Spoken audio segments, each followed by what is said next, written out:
Tammikossa vasen rata.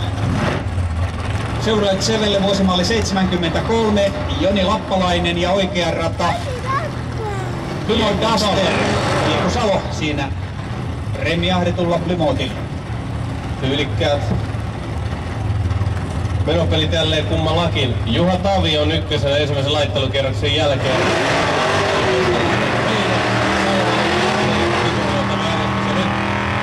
Joni Lappalainen on laittanut pöytään 9,668. Kiekko Salo ensimmäisellään 10,942.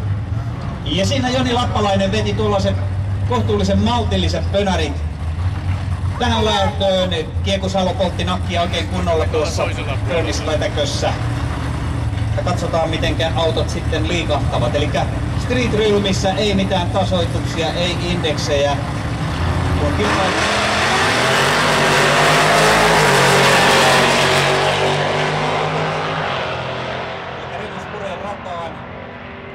ja Joni Lappalainen vasen rata aika 9,679, Kiekko Salo 10,699. Kiekko parantaa ja nousee lajittelussa neljänneksi Lappalaisen kantaan.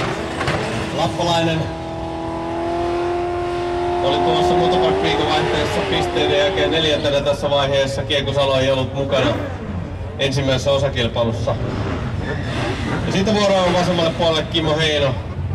Chevrolet Chevelle 67 ja viereen asettuu sitten BMW 2002 Jani Lindqvist. Ja Lindqvistille ensimmäinen veto tähän Alastarvon viikon vaihteelle. Heino ensimmäisellä 10,819. Ja katsotaan mitenkä tuo Lindqvistin perunalainen auto liikastaa.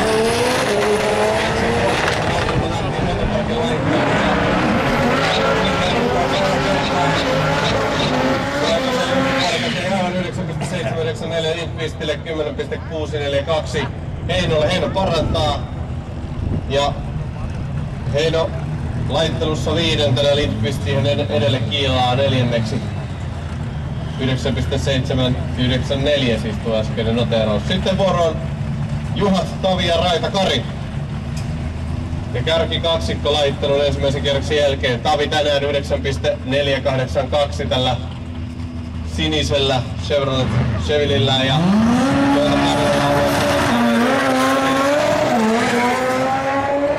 sinne lähtee mutkittelemaan Karina. Pikkasen mennään laidasta laitaan. Mitä vaikuttaa aikaa sitten tuo 10,8, eli vaikuttaa aika paljon. Ja Juha Tavin auto stumppaa. Ilmeisesti siellä oli nyt pientä nestevuotoa tuossa Juha Tavin. Kyllä vaan, eli Sevin oma station